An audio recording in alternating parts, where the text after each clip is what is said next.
রৌদ্র দেওয়ার ঝামেলা ছাড়াই খুব সহজেই বাড়িতে টক ঝাল মিষ্টি জলপাইয়ের আচার বানিয়ে বছর জুড়ে সংরক্ষণ করতে পারবেন। আর এখন খুব পরিমাণে বাজারে জলপাই পাওয়া যায়। নমস্কার বন্ধুরা, রোজকার মতো আজও আরেকটি রেসিপি নিয়ে চলে এসেছি। আজ আমি আপনাদের দেখাবো খুব সহজেই টক ঝাল মিষ্টি জলপাইয়ের আচার বানিয়ে। ভিডিওটি শেষ অবধি দেখার জন্য অনুরোধ থাকলো, আশা করছি ভালো লাগবে। আমি এখানে 500 গ্রাম জলপাই নিয়েছি, আর এখানে আগের থেকে জলপাইটা পরিষ্কার জল দিয়ে ধুয়ে নিয়েছি।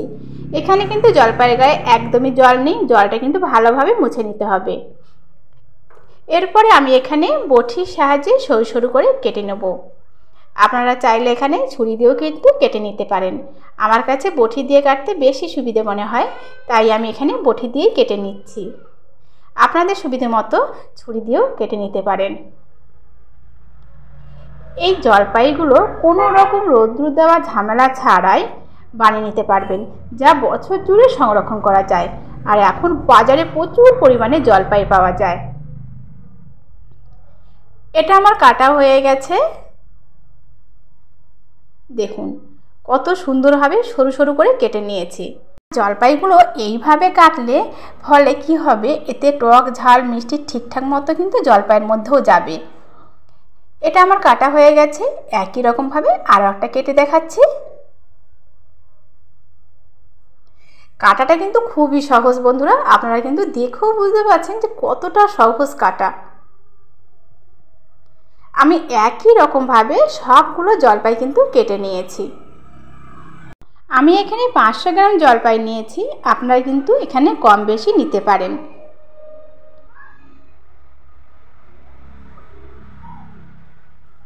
এরপরে এখানে দেব চিনি।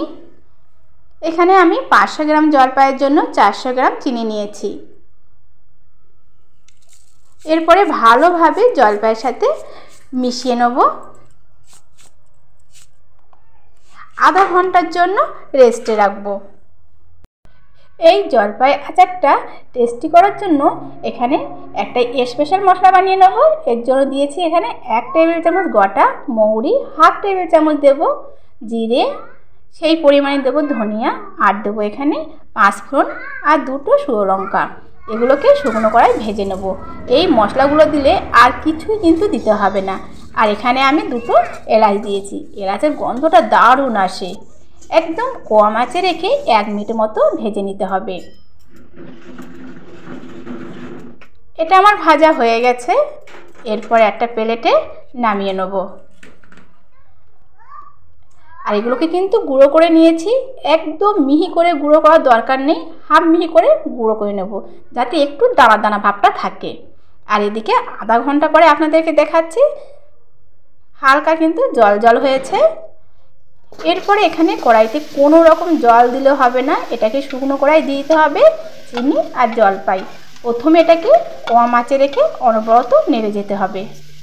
এখানে খুব বেশি নাড়লে হবে না, তা না হলে জলপাইগুলো কিন্তু ভেঙে যেতে পারে। খুব হালকা হাতে কিন্তু এটাকে নেড়ে চেড়ে নিতে হবে।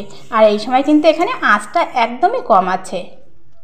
দেখুন অনেকটা কিন্তু চিনির থেকে জল বেরিয়েছে। আর এখানে যেহেতু জলপাইয়ের থেকে কিন্তু হালকা জল বেরিয়েছে। আর এই সময় কিন্তু আঁচটা আমি এখানে জোরে দিয়ে দেবো। এই সময় আঁচটা কিন্তু জোরে আছে।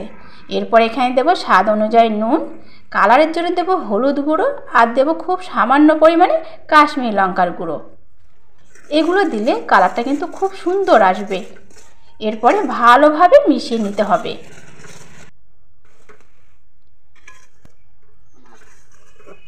এটা আমার ভালোভাবে মেশানো হয়ে গেছে। এরপর এখানে দেব ভাজা মশলা।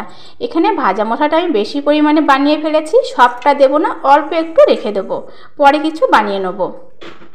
এখানে স্পেশাল মশলাটা দিয়ে আবারও কিন্তু 2 মিনিট মতো জাল দিয়ে নেব। আর এখানে দেখুন জলপাইগুলো একদমই কিন্তু রসে টইটম্বুর হয়ে গেছে। আর এখানে চিনি শিরাটা কিন্তু বেশ ঘন চিটচিটে হয়ে গেছে। এটা আমার হয়ে গেছে। এরপর এটাকে নামিয়ে নেব। আপনারাও ঠিক একবার এইভাবে বানিয়ে বছর জুড়ে সংরক্ষণ করতে পারবেন। ঠান্ডা হয়ে গেছে, ঠান্ডা হওয়ার পর আপনাদেরকে দেখাচ্ছি যে কতটা সুন্দর হয়েছে। আমার তো বলতে বলতেই বন্ধুরা জিভে জল এসে গেছে, এতটাই টেস্টিও হয়েছে টক ঝাল মিষ্টি জলপাইয়ের আচার। যেসব বন্ধুরা এখনও আমার চ্যানেলটা সাবস্ক্রাইব করেনি, প্লিজ বন্ধুরা আমার চ্যানেলটাকে সাবস্ক্রাইব করার জন্য অনুরোধ রইল, যাতে আরও নিত্য নতুন রেসিপি সবার আগে আপনাদের কাছে পৌঁছতে পারে। আর ভালো লাগলে লাইক দিয়ে পাশে থাকবেন। আর এই জলপাইয়ের আচারগুলো আমি ব্যাগটা ভেঙে দেখাচ্ছি, দেখুন হাত দিয়ে চাপ দিলেই কিন্তু একদমই গলে যাচ্ছে। আজকের টক ঝাল মিষ্টি জলপাইয়ের আচার কেমন হয়েছে বন্ধুরা অবশ্যই কমেন্ট করে জানাবেন। আর আপনারাও ঠিক একবার এইভাবে বানিয়ে বছর জুড়ে সংরক্ষণ করে রাখুন। তাহলে সবাইকে আজকের মতো নমস্কার, সবাই ভালো থাকবেন, সুস্থ থাকবেন।